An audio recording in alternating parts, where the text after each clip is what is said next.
Welcome to The Real and the Woo. I'm your host, Laurie Stern. Join me as I invite experts and friends to discuss a range of topics, from the factual and practical to the mystical and magical. Consider this your virtual happy hour filled with lively, authentic, and meaningful conversations meant to inform, inspire, and ignite your curiosity. Whether you are very real or super woo, this podcast is just for you.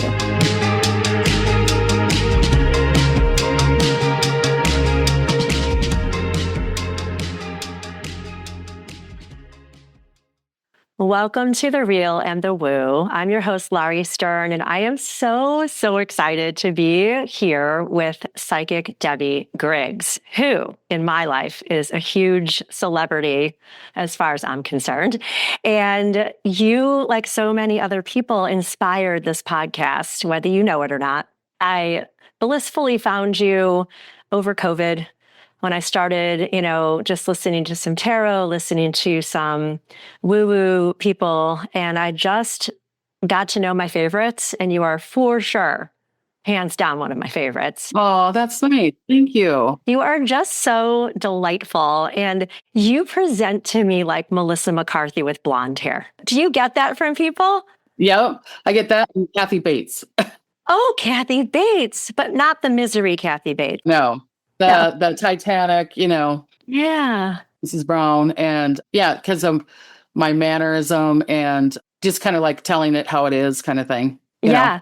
Well, and you're like from Minnesota. I know you always like to throw that in there.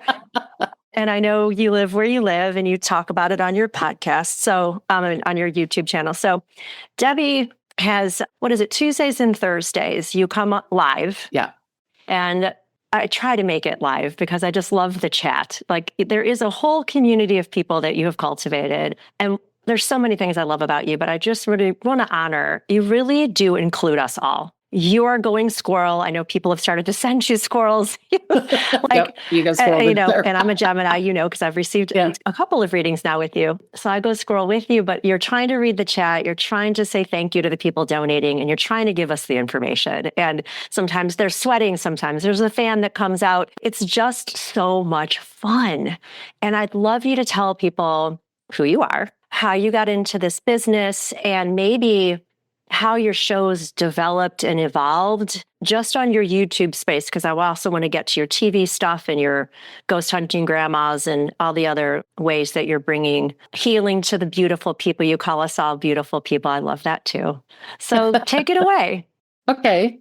Well, like she said, I'm Debbie Griggs, and thank you for joining us. I've been intuitive all my life, but I turned it down. You can't turn it off.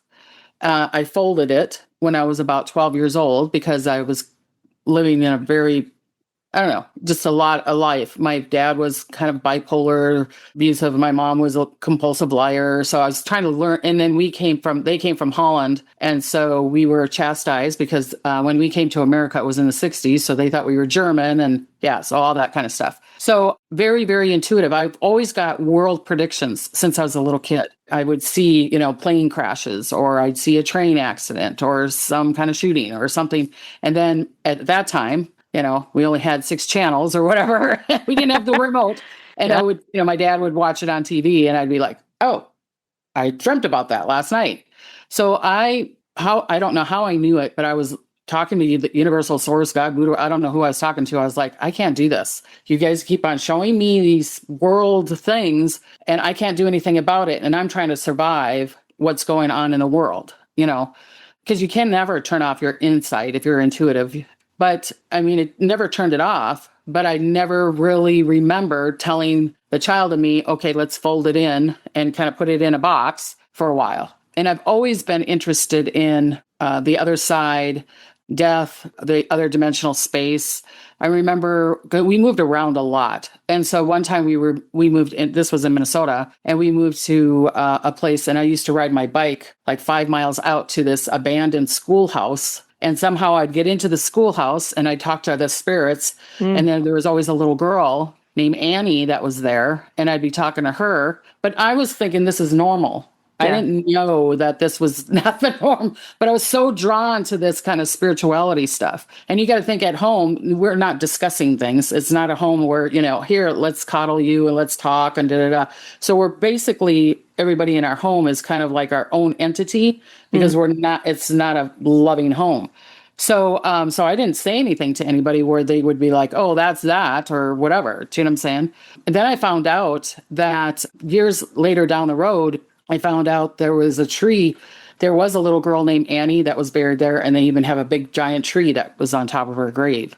So yeah, it was connecting to her. So I would be like connecting to the other realm, being interested, that kind of stuff. I even had, when I got older, because there's too many stories in there, but when I got older, I always questioned in it. Am I intuitive? Am I psychic? Am I da-da-da? Because I wasn't able to talk to anybody about it really.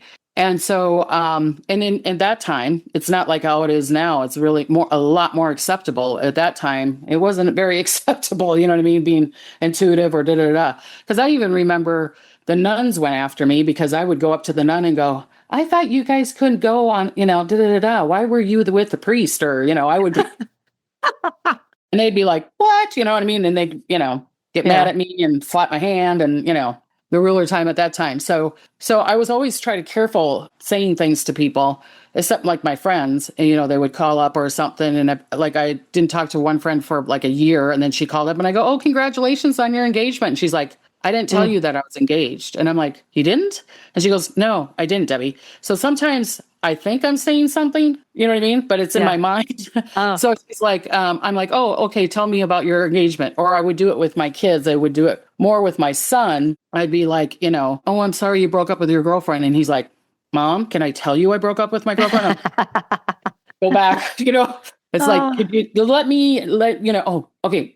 Yeah. Quiet, that kind of thing. Then when I moved around, I'm also a gypsy. I move around a lot too. So then I was living in Washington and I used to work at a mill, believe it or not, doing the green chain, and that shut down. So then I went to college and I was in my late 30s then. When you went to college, you were in your late 30s? Yeah. That's amazing. Yeah, for electronics. Because I used to work at circuit boards in Minnesota. I used to inspect circuit boards. And it was like, I would always find the mistakes. And I wonder why. Because I was being intuitive. You know what I mean? I'd be like, whoop. People would be like, how do you find these things? So then I went to college for electronics there. And I met a friend. Everybody was younger than I was. And so beautiful Latina girl named Emma, who was there. And we went out to dinner. And I was seeing this manager yelling at a waitress. And I go, God, I get so upset that people yell at other people because of things that are going on in their life. And she's like, what are you talking about? And I go, but that manager's yelling at that waitress because she got in a fight with her husband last night. And then she got upset. Emma got upset and she slammed the table. And I'm like, what? She goes, okay, this is it. This is it. I'm done. And I'm like, what? And she's like, we don't see that, Debbie. Don't you get it? We don't see that. And I'm like, what?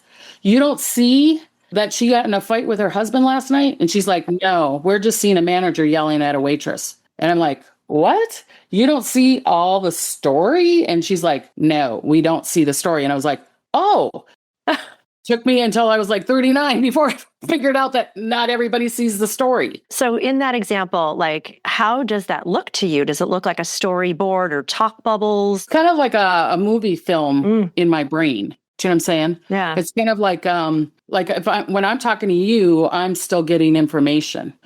People might call it ADHD or whatever. Do you know what I'm saying? It's almost like, and I'm sure I probably have it, but it's like, don't cure it because if I don't want that to be cured. Right. You know what I mean? It's like, and I really do believe a lot of these children that are born now that they're saying that are ADHD or very spicy or running around, I feel like they're really connected to the other realm. I just think they have more energy and seeing a bunch of things. It's almost like someone's talking to me, but also showing me a video. So when you're out in the regular world, like you're out in the wild at the grocery store or this place you're at with your friend, now you're able to tell that's not really what's happening because you sense the movie's starting. But when you're out in public, do you have to surround ground or shield or something so it doesn't come through all the time? Or you know how to kind of turn it on and off when you want to? You can never turn it off. I mean, if someone's told me that they can turn it off, I'd be like, I'd be questioning, are you really intuitive? Because I mean, then that's my opinion. I'm not saying I'm better than anybody else. Far from it. But to me, it's like this intuitiveness is like having kinky curly hair or bright blue eyes. You know what I mean? I can't do anything about it. Sure, I can dye it and I could put, things on. But I mean, like, do you ever say like, hey, can you just be a little quieter? I'm trying to watch a movie or something. Well, okay. So what I do, again, my son and probably my husband, I'm sure my daughter does too. When I go into a restaurant, I have to scan the whole room. I'm scanning the person that's sitting this. I'm scanning the waitress. I'm scanning the people. I'm scanning. Do you know what I'm saying? I'll scan the room because I'll be seeing a story. Sometimes they'll draw me into the story and I'll be like, oh, dude, you better go home. Your wife's pissed at you. Or, I'll be da-da-da. So I'll have to kind of do that really fast so that I know that they're not going to bug me while I'm eating. And my son will be like, and sometimes I'll be talking to you and I'll all of a sudden go like this. And my son's like, are you done, Mom? Are you done reading that person? And I'm like, oh, yeah, I'm done. Yeah. I'm done. He's like, really? But I have to read everybody. I don't know if that's a security thing or, you know what I mean? But it's like, I have to read everybody. So I kind of know what's going on in the world. And it's like, and sometimes I do have, someone's spirit coming through. And I'm not going to say I'm a medium because I think it would be really hard to say you're a true medium because you can't dial. You can't go, hello, that kind of thing. And a lot of times because I like to help people find their blockages or help to heal them. So a lot of times I'll get the mom or the dad that they don't want to talk to come through because they want to be like, I'm sorry. You know what I mean? Yeah. And I've had people go, you're terrible. You don't know what you're doing because my dad loved me. And I'm like, he still loves you, but your mom's trying to come in and say, I'm sorry. You know what I mean? But I don't want to talk to her. I'm like, I get it, but don't shoot the messenger, kind of thing. So if someone is like a spirit's coming through and saying, hey, I need to talk to him, I will do it. I will tell them, okay, make it so that they either come to me or I come to them or something comes through so that we can kind of remind them like your mom's coming through or something like that. Okay. So like in the spiritual realm, in the language that I've heard as well, like the higher self, it sounds like you're brokering deals between someone else's higher self, so that they kind of get together and say, okay, these people need you to come through and make this happen or something. Or give them a symbol or something. I gave this thing on the other podcast, but I'll give you the same story where I was like this was in Montana. Like I said, move around a lot. I was in Montana and I was with this beautiful friend who was very Christian, very, very Christian. So she's like, oh, I'm loving you. I'm trying to understand this. And I'm like, that's okay. I love you too. Doesn't matter. You know what I mean? And so we're sitting into this really nice restaurant out in nowhere. And there's a couple, an older gentleman and his wife's there. And nobody else was in the restaurant. And they had music coming through. Okay. And the gentleman's mom was like, you need to go because he's missing me. He doesn't think, she was kind of saying, he's really, really missing me. And he thinks that he did things wrong and blah, blah, blah. And I'm like, I'm not going over there, especially I've got my beautiful friend in front of me. I'm not going to be doing da-da-da-da in front of her. And so I'm like, you need to somehow, I was talking to his mom going, somehow bring it so that I can remind him of you. And she's like, okay. So next thing I know, the music changed instantaneously to the song, Don't Sit Under the Apple Tree. Anyone else but me. When anyone else but me. No, anyone else but me. Yeah. So I'm sitting there singing it. I all of a sudden start singing it. And that older gentleman, because he was probably like in his 80s, he turns and he looks at me and he goes, you're way too young to know that song. He goes, you're way too young. And he goes, that was my mom's favorite song. And I go, do you think maybe she brought it through? Maybe she brought it through. And then all of a sudden he started talking about his mom, like, oh, she made the best apple pie and da-da-da-da. And I go, isn't that great? Boy, she must be really around you a lot. Because you're thinking of her, she's probably thinking of you. It's like, oh, and then next thing you know, he's talking to his wife and he's like, oh, thank you so much. And I'm like, see, then I don't have to do anything. You know what I mean? Because I'm not the kind of person that's going to go up to somebody and go, oh, by the way, you know what I mean? I was going to ask you that, right? So I know like her name comes up a lot in terms of this, like the Long Island medium. She will approach people unprovoked, uninvited, I guess, out in public sometimes. And so there's some controversy about when we do this work, you can't just blurt out. Some people do. So what's your process, right? So do you have some sort of do's and don'ts that you subscribe to that you feel is more respectful? I mean, everybody's got their own secret sauce. So, and I know we talk about we don't want to shut on anyone, but like your process is you're out in public. Do you ask somebody, hey, do you know there's spirits around you, or you just kind of leave people alone unless they ask you? Well, okay. Here's another story that I was here in California. I was with my friend Hannah. Hannah Banana. Hannah Banana.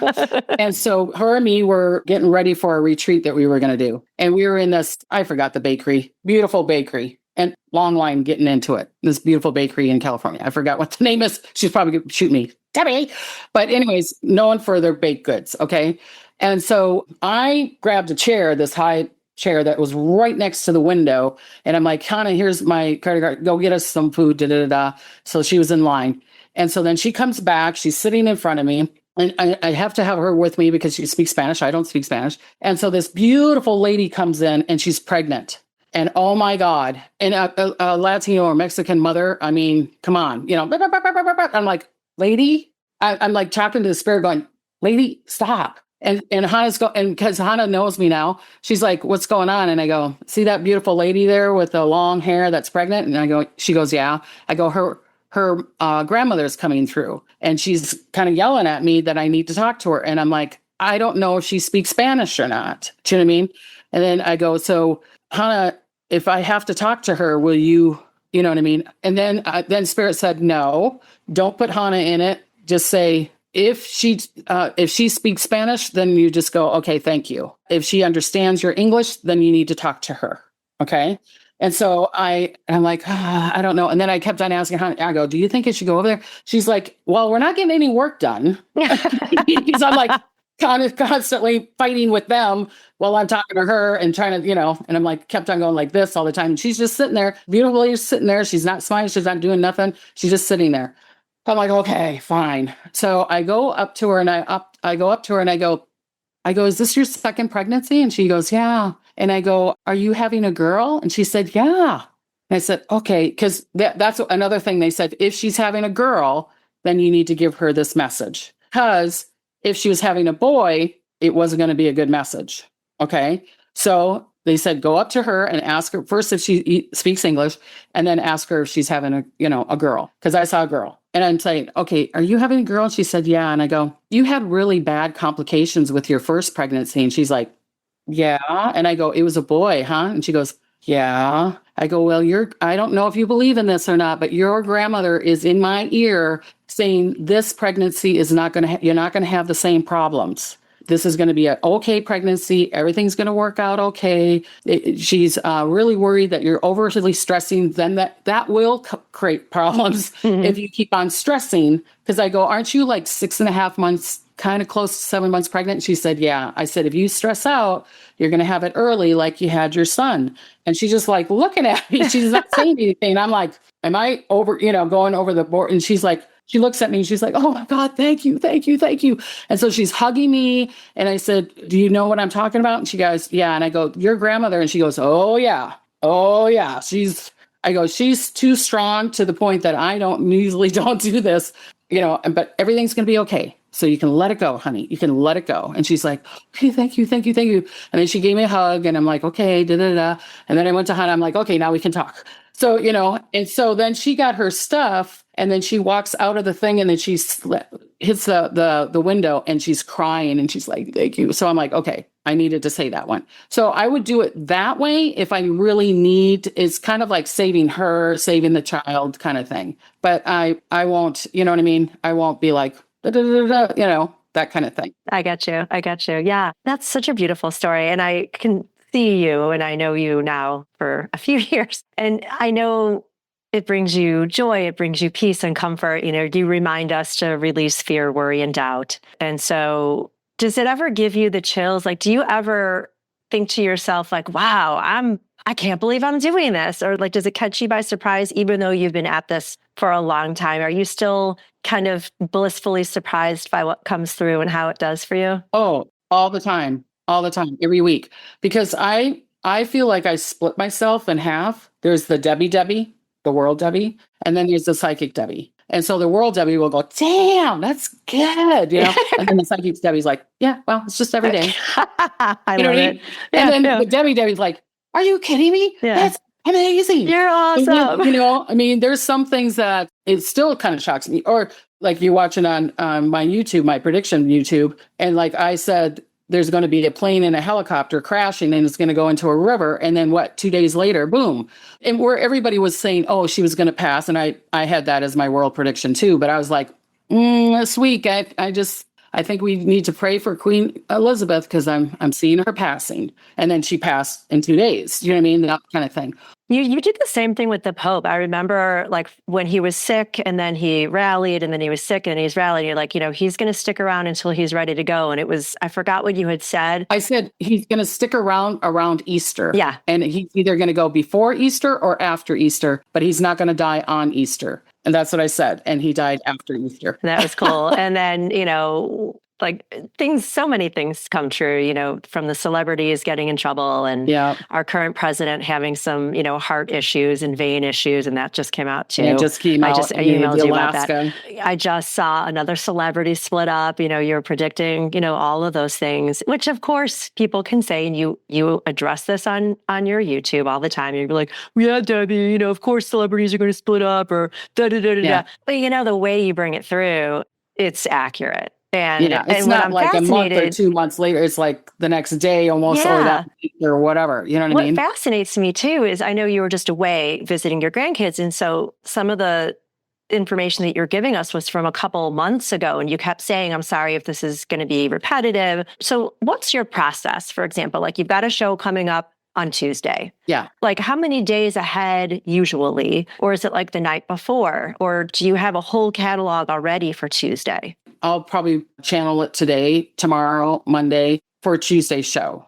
So I will kind of like ask Spirit, should I do horoscope readings or should I, like this last week they told me to focus on like today, the 18th to the 23rd, because it was going around to I try not to listen to anybody else. But you know what I mean? I got TikTok, I got Instagram, and people are like, oh, the 20th, oh, this is something. The astrology right now is, plus we're in like an unknown territory for everybody because of Neptune, right? So it hasn't been here in 185 years or something. So everything is new. And I'm trying not to go squirrel with fear because some people are trying to bring that through. Like, we've never experienced this before. And I'm like, hey, that's really cool. Let's see what happens. And other people are like, you've got to prepare for this. I'm like, prepare for what? Right? We don't know. Yeah, it's just like, just let it be. If you're happy, you're content. And I've really cut down on watching. I don't watch the news at all. I used to kind of in the morning. I'm not even doing that anymore. So a lot of times people are texting me or emailing me, or if I see something, do you know what I'm saying? Of this came true. So just like with the volcano, because I keep on going, I love that. I don't know why Spirit is wanting me to focus on Alaska a lot this year. So I was like, I said it on Tuesday. I'm like, you guys, I keep on seeing rumbling around Alaska, and I'm seeing kind of a tsunami or a big wave around Alaska. And then what happened? We got 7.1 earthquake, what was it, yesterday or something? And then they put a warning out. And so I got a bunch of people, emailing me, Daddy, you were right. And then like the health of the president, I said, I'm not seeing him being healthy, you guys. I'm seeing circulation. So it's that kind of thing. Or like now I see things happening this fall, like September, October. I haven't pinpointed on it yet, but I've been kind of warning you guys. I'm like, God, I keep on seeing something happening this fall and everybody else is not saying anything about it. And I'm like, really? Anybody's not seeing this? I'm like, okay, maybe I'm wrong. You know what I mean? Right. And hopefully I am. Right. You always say that too. Like, I hope I'm wrong. Yeah. The process I do is I ask Spirit, what do you want me to talk about? And what is it around? And then I start asking, so like if they're saying like from the 18th to the 23rd, then I'll go, okay, what do you see for the US? What do you see for Europe? What do you see for this? And sometimes I'm a photo psychic, so I can look at a photo. And when I look at a photo, I can see a photo from the 1800s to the future or whatever. I can be like, oh, that had this kind of personality or this happened there or da-da-da-da. So I'll look at like the United States. If I'm doing like I'm channeling or whatever the information, I'll look at the United States and then they'll kind of like, whoop, they'll make me like, look to New York. Oh, I see something there. They'll kind of make me look at different places and go, oh, hurricanes coming there, storms going through there. Because I've done that before. And you can always tell when someone doesn't really watch your whole video. Do you know what I mean? Because I do a lot of talking in the beginning, and I get that. And people are like, don't talk to the people, just give us the information now. Do not watch my YouTube channel because I'm a talker. I want to connect with the people. Like I had one where I think it was last year. I was like, oh, I see the hurricane going through the Gulf of Mexico, going through Florida, and then going up the coast. Do you know what I mean? And then someone put down in the comments that like anybody can guess that a hurricane's going to happen. I'm like, and then I will be that texter. Text back and go, oh, I get it that you didn't watch the whole video because you would have known that I said where it was going to go through. You know what I mean? That kind of thing. Mm-hmm. That's what spirit will show me. It will be like, oh, that's going to be happening.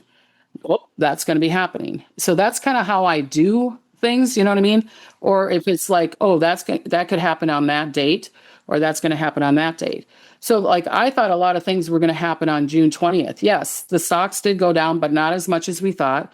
Can we pray? Can we change the dynamics through a prayer or the groups together? Yes, I really believe in that because we're living numerous dimensional lives at one time. And you can be in the life that hurricane did happen and that a lot of people passed away, or you could be in the vision of, and people are like, no, Debbie, you can't do that. Yeah. If you've learned the lesson that you would learn from that, you don't need to go through that. Does it make sense? Yes, that makes sense. That's interesting. What Spirit has shown me, like I said, I see things so different than most people. So I'm a little odd duckling where people are like, what? You see it what way? Because I download information constantly. Right. The photo part, when did that start coming in for you, or when did you recognize? Well, I didn't truly recognize it until I always knew that. I would look at a picture and go, nope, yep, oh, they're not going to, they're not getting married, or their marriage is or whatever. Or my friend would be like, way before this, my friend would be like, oh, look at my new boyfriend. And I'd be like, and in my mind, I'm going, that's going to last about 2 months. Now I'm singing Supertramp. Take a look at my girlfriend. Right? But when it really came through was I was working I was in Montana. I was working at that archery place, and I don't hunt. And I worked there for other people. Yes, it helped pay my bills, but that's another whole long story of how. I've never heard anything with you with archery. We'll have to go back to that. No, I don't hunt, even though I'm in I lived in Montana. I was Snow White. I was like, I'd go to my cabin and I'd have birds and deers and the sheep and everything. That's me. Around me. Yeah. You know what I mean? And people would be like, what? Yeah. But anyways, one of the ladies' daughter would come in and go, Debbie, da, da, da, da. And they got their yearbook. And so they opened up their yearbook and I go, oh, that person is like this. Da, da, da, da. And they're like, what? And I go, yeah, isn't their personality like this? Blah, blah, blah. And they're like, yeah. So then they would like turn the page and, point at a friend and they go, well, what about them? What's their personality? And I'd be like, oh, they're like, da, da, da, da. And they're like, what? So next thing you know, they're like going through all these pictures. Or what about this guy? Do you think I have a chance with this guy? No, you don't want that guy. You don't want to get, blah, blah, blah. And so they would come in on Fridays with pictures. These kids would come in from the high school and be like, Daddy, we got a question. And, to the point that, their mom, or because they bring their friends in and all the next thing you know, I'm in the corner going, reading a picture. So it was really strong at that time. But I know that I looked at pictures way before that and be like, okay, this and this and this happened to it. But I guess I didn't realize how strong it was or how it could help other people by reading a picture. Do you know what I mean? Like it could heal them and help them. Does it make sense? So yes. Because again, I'm reading people's stories. A lot of times I'll say, if I said, show me a picture of your family. Like if I'm doing a reading, I want to be able to see their eyes because, like they say, it's the seat of the soul. But I don't think I'm reading the eyes as much as the way I think most people are trying to read it. Like, oh, that looks sad or like that looks happy. No, I'm looking deep within and seeing where their secrets are. Do you know what I'm saying? Because I with Neptune coming in, I have Neptune in Scorpio. And then I'm in the abyss. I'm the person that goes way down to the abyss and rip up the roots and go, do you want to see this? And I've had people go, you're too truthful to tell it how it is, too da da da da. And I'm like, and I call it the Dutch charm because I'm from Holland and they call it just they tell it how it is kind of personality. So I'm like, well, sorry, it's my Dutch charm. I can't help it. It's like, I want to find the root because I feel like, doesn't the people want to find the root of what's causing you not being able to get the lover or the money or the health or whatever? Do you know what I'm saying? Well, I feel like in my experience, because people come to me for what I do, and they think they want to know. And then when they realize it's co-created, that they had a hand in creating whatever it is, then they're like, okay, no, wait, what?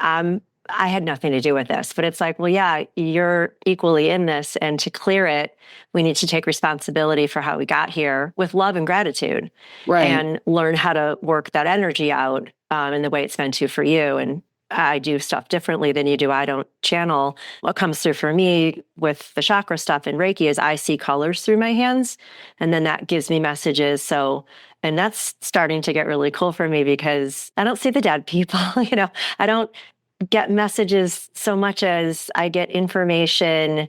Like if it's blue around somebody's heart, I know there's something that needs to be communicated about love or relationships or something. And I just offer healing there. And then we have a lot of conversation about it.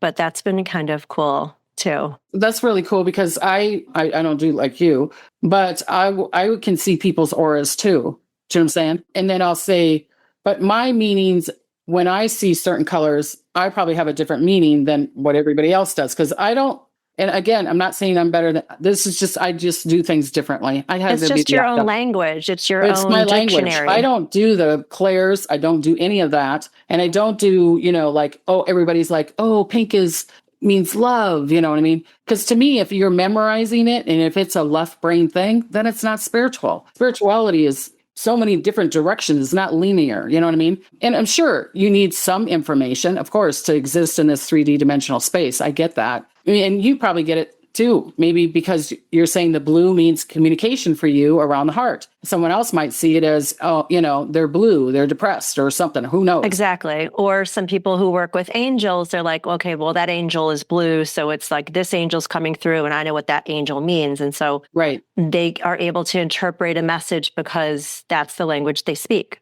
Right. Exactly. Yeah. Exactly. So yeah, I see it that way because it's funny because I'll see like a lot of yellow around somebody and I'll be like, one time I was doing a class, I was trying to teach people how to see their aura. And this is many years ago. And this one lady, she walks up and she's like, got this big streak of yellow. And I'm like, oh, and everybody else is, I was like, okay, you guys, what, giving them the class, trying to teach them, da, da, da. And it was a lot of fun because we're reading each other's auras and stuff. And everybody's like, it was almost like everybody saw it too. They're all like going, that's yellow. And I was like, way to go, guys, way to go. And what do you think that means? Blah, blah, blah, blah. And people are like, well, probably the solar plex, the empowerment. And then I'm like, it could be that.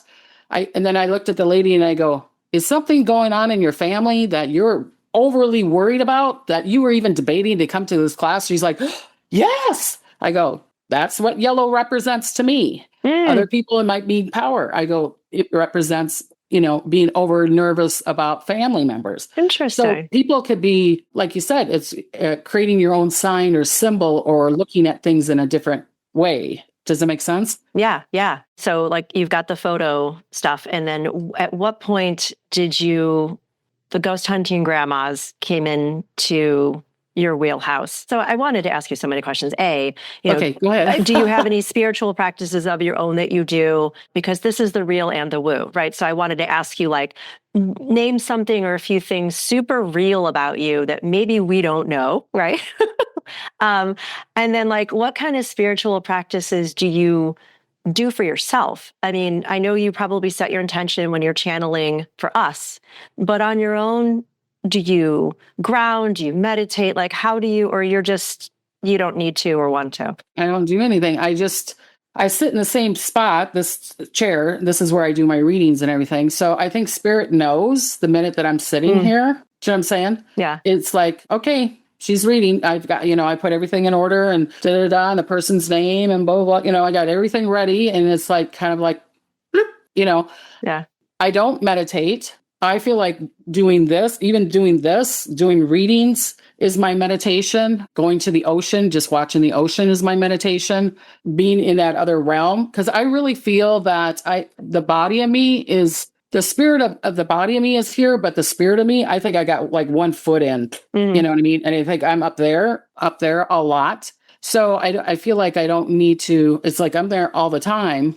To tell you the truth, I think I switch it. It's like I'm done doing readings all day, da da da da. My husband will make me dinner. He makes me breakfast and dinner all the time. That's so nice. So I make, he'll make me dinner, I'll eat. And then it's like, oh, okay, boom, goes back into my body. And then I'm kind of like, okay, because it pops out and it's out there so much all day long. Yeah.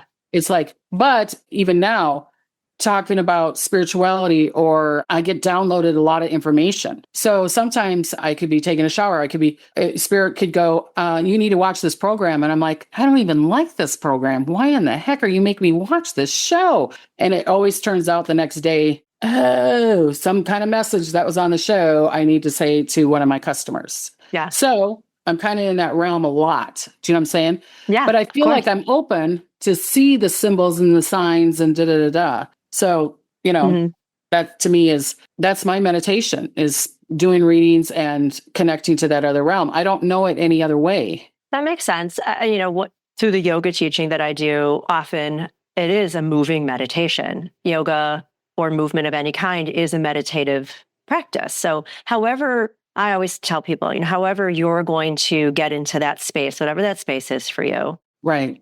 Just keep doing that, right? Sometimes I change it up. Sometimes people change it up. But however you're just really in the zone, it can be different for everybody. And I was just curious, because of the work that you do, and you just answered it, like, you're not up here all day. You can't function in your life. So it sounds to me like at some point you just kind of get back into your body and you watch some reality TV or some BS, you go exactly.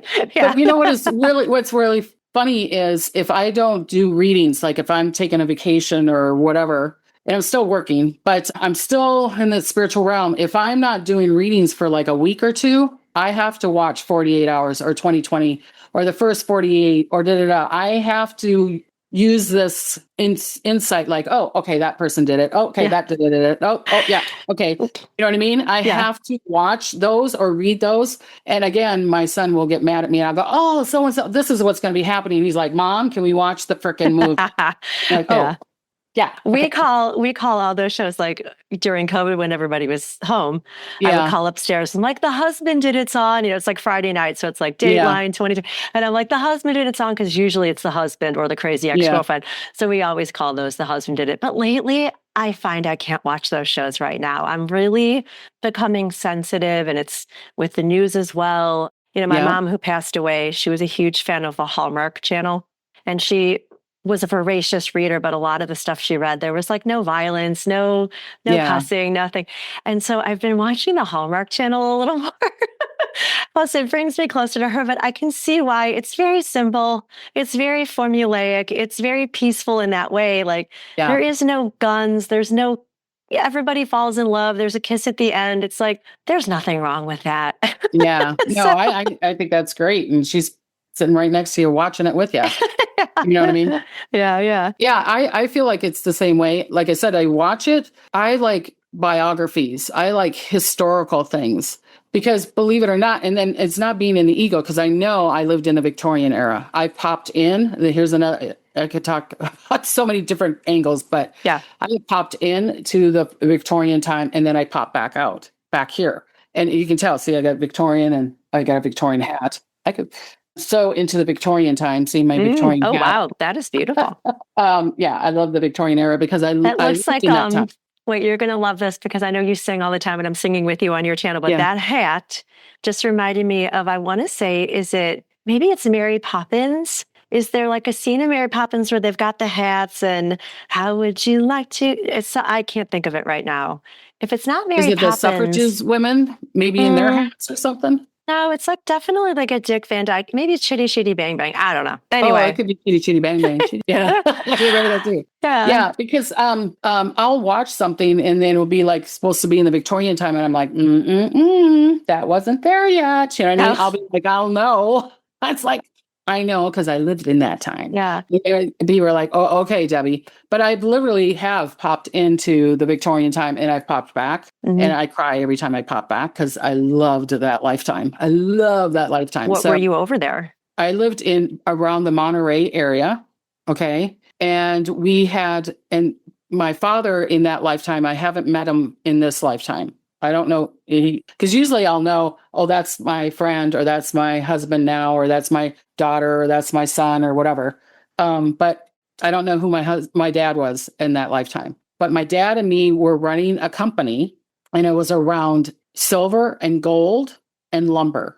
And we were very, very rich. And we lived around the Monterey area, around the Monterey Bay. And we also had a company in Montana, okay, which, the label in Spanish is silver and gold. Montana is silver and gold. Oh, okay. wow. A license plate. It says the treasure state because it's silver and gold there. Okay. That's so cool. I was running the business, but I was a woman. So I couldn't say I was running the business. My dad had to run the business. Do you get what I'm saying? Yeah. So, but it was really, he was, it was like I was really in charge, but we were saying my dad was in charge. Okay.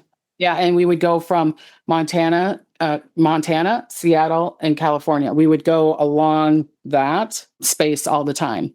I think I even took a ship or a boat, believe it or not. I went to New York and I went to Europe also at that time and came back and did it up. But I loved Monterey. And I mean, I cared for Montana, but I loved Monterey. That was my spot. I had these bright blue eyes. I had jet black hair. I had dark hair like yours. I was very, very little. And I was wearing a really, really pretty baby blue, like a bluebird egg dress, Victorian dress. And I remember it. I remember I was stubborn and strong and tomboyish, like how I am in this lifetime. And those wagons that just had a flatbed and the seats on the top, Mm-hmm. You know what I mean? Not carriage, but it was kind of like in the Western, it was because it was in the 1800s. Like a stagecoach. It was like a stagecoach, but it's where you would put milk, they would put their flour in it and They would go to the corner store. It was just a flat, what is a truck now, but it would be a flat. I was a boss. I was not supposed to be driving that thing. Do you know what I mean? They were supposed to drive me. And I remember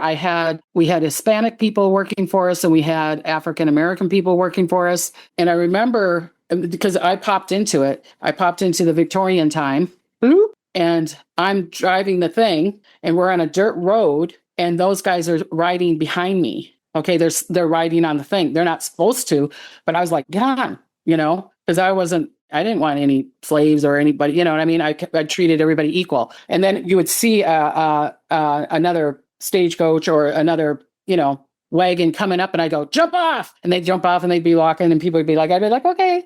And then, and they're gone and I go, okay, jump back on. You know what I mean? That kind of thing. So I would do that. I would help a lot of people. And then I was also not only did I run this business, but I was also in like an underground spiritual group too. And I remember that also. That's amazing. I mean, so much of what you said is what I see in you now, Yeah. Strong woman, and you're helping people and treat everybody, with respect and the same. It was a beautiful time. What was crazy was I was living in Spokane, Washington. Here we go again. People are going to go, I've moved 100 times, people. Okay. So I was living in Spokane, Washington, and I went to a psychic fair then. And this is before I'm doing anything. This is in either the late 1990s, early 2000s. I don't know if I was with my husband yet. Anyways, I go to this big, psychic fair thing. And this guy was doing hypnotizing and to get you back into a past life. And so he brought me back into the past life and I could choose from the Middle East or this one. And I was like, I'm not going back to the Middle East one. And I know about that one too, but no. It wasn't a good life. So I said, no, I'm going to go back to the Victorian time. So he put me back under, and I said, the Victorian, black hair, blue eyes, da, da, da. And I was I think at that time, I popped back into where I was in Montana. And I'm like, I'm owning this company, blah, blah, blah, blah. And I'm really, really sad. And I'm riding to California, Monterey, but I'm sad because of the fire. And so the guy that put me under goes, oh, you mean the 1906 fire from San Francisco? And I said, no. And he goes, there was no other fire. He should have not done that. He should have not said there is no other fire. But my friend was listening to this. So, but I'm hearing it from being under Do you know what I'm saying? I'm not hearing it like this. And he's like going, you mean the 1906 earthquake and fire? And I said, no, the 1910 fire. And he's like, there is no 1910 fire. And I said, there's a 1910 fire. I lost a lot of family, a lot of friends. I'm coming back to California because of the 1910 fire. And he's like, there is no 1910 fire. And he was like arguing with me at the thing. And it's like, and my friend was like, kind of telling the guy, hello, you're arguing with her. And he's like, yeah, but there's no 1910 fire. And he's like, well, let her do her thing. You know what I mean? So basically, he was so upset and arguing with me, believe it or not, arguing with me that he was like, okay, we're done. And I pop out. You know what I mean? And I go, were you arguing with me? And he's like, oh, no, I wasn't arguing with you. And my friend's like, yeah, you were, And he goes, well, you kept on saying there was a 1910 fire and there's only a 1906 fire. And I'm like, okay, whatever, dude, and I just kind of forgot about it. We, laugh about it all the time, the 1906, 1910. So we're in Montana, and there's a road that's called the Thompson Pass that goes through the mountains. Instead of going all the way around to go through Idaho to get to Washington, you can do this other path that goes through Idaho, but it's in the mountain, and they don't plow it in the wintertime. So that tells you. And a lot of it used to be all dirt, but then they finally paved it. But it was like, going up to the mountain, going down. And there's this really, really small town called Murray, Idaho. And there was a lot of gold. They found a lot of gold there. They even jugged up, they even have equipment still stuck in the thing, where they were getting a bunch of gold and There was probably 20 people that live in this little town. Okay, that's how small it is. And it has the original old wooden cabins and all that stuff from, the 1800s when they were doing gold and all that stuff. And so one of the bars is called Spraguepole, and it has this museum in there. Okay, so it's just started out, people were like, here, put this in your museum, put this. The guy started out with collecting all the different kinds of crystals and stones and gold and and put it on display. And it's kind of like you're in a big, giant basement, okay, or a big garage. So the walls are not, done up or but you just have like these big, everything is in shelves. And so then people are like, here, we have this antique, sewing machine, Then after that, he made rooms of displays, like that one's the 1920s, that's the 1930s, 1940s, 1950s, And then there was a prostitute that was from Ireland that saved a bunch of people when they had, I think it was tuberculosis or whatever. And she helped, so they have Molly be damn days there, okay? And they had a room for her and her cute little Victorian hat and And so they're like, oh, we're adding on. And I'm like, they go, make sure you go all the way to the end because we just added on another room. And I'm like, okay. So, go, and I get back to the back room, and there it is in big letters. The 1910 fire. What? And so I get in there, and the fire was so big, it took half of Montana, Idaho, and Washington. Wow. Hundreds and hundreds of thousands of acres, to the point that people that were against each other had to stay in the train tunnels because everything was on fire. Yeah. You know what I mean? Wow.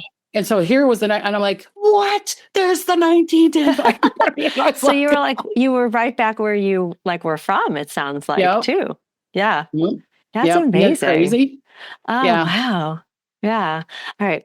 Okay. So this is a segment in my show called Joy on the Five.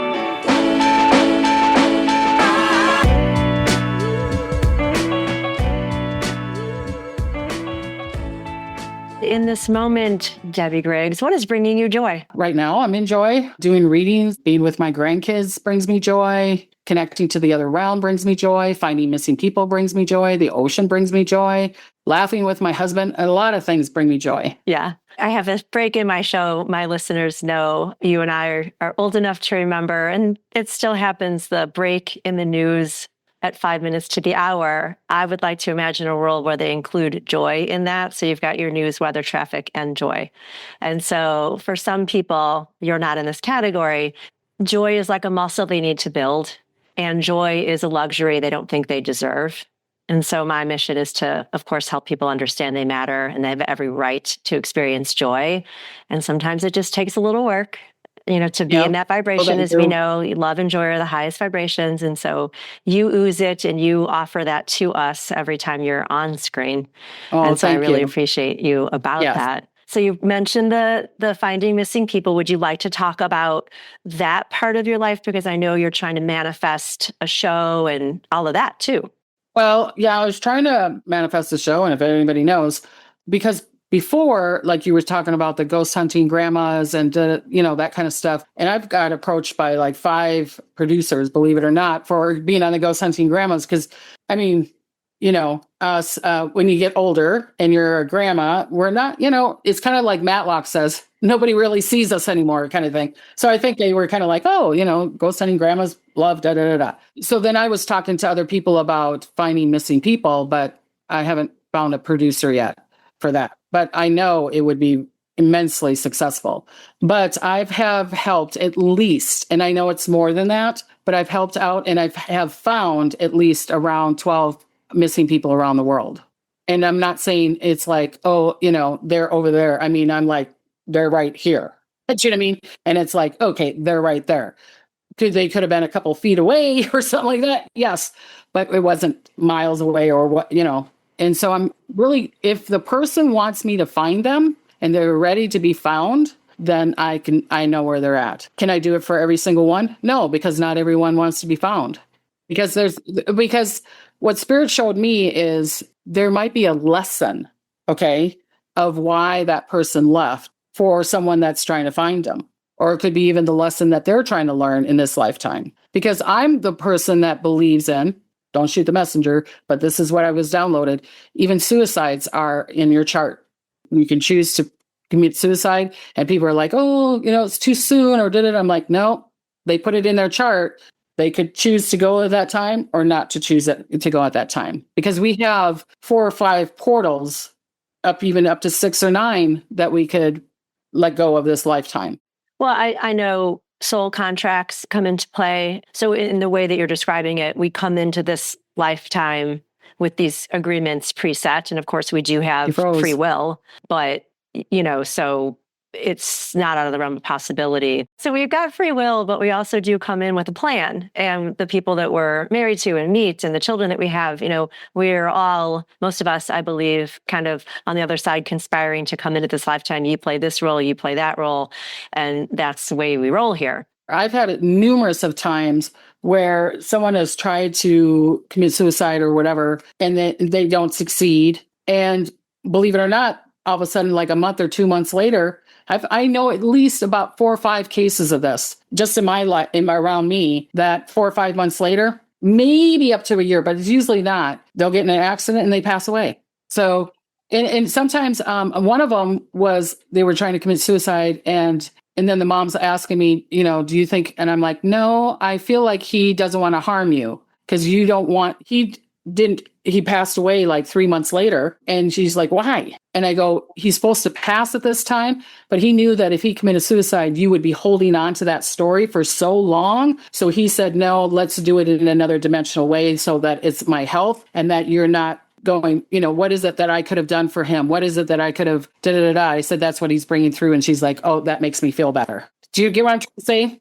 Yes, I'm glad you mentioned that, because in one of the readings I had with you, you had said something about I would have a choice of how to become more spiritual. I could either do it this way or do it that way. And you were empowering me to understand it's going to happen anyway. And here's one way it could happen, and here's another way it could happen. So if this starts happening, ask for it to go this way. Yeah. And I feel like you're unique in that sense. And I like that, because a lot of people walk around in victimhood or powerlessness. Right. And in a lot of ways, of course, everything's out of our control. But we do have free will and we can make choices. And so having a reading with someone like you and the way that you explain that is very powerful, because then it puts us more in the driver's seat of our lives in some ways that we might not have thought about before. So that's a beautiful thing. And I really acknowledge that you do that. That's great. All right. Well, that's all I have. If there's anything else you want to say or do, of course, I want you to tell people how to find you. Okay. You can find me through psychicdebbie.com. And again, I have my Tuesday live shows, 5 p.m. Pacific time, because I'm in California. Every Tuesday, I do live predictions.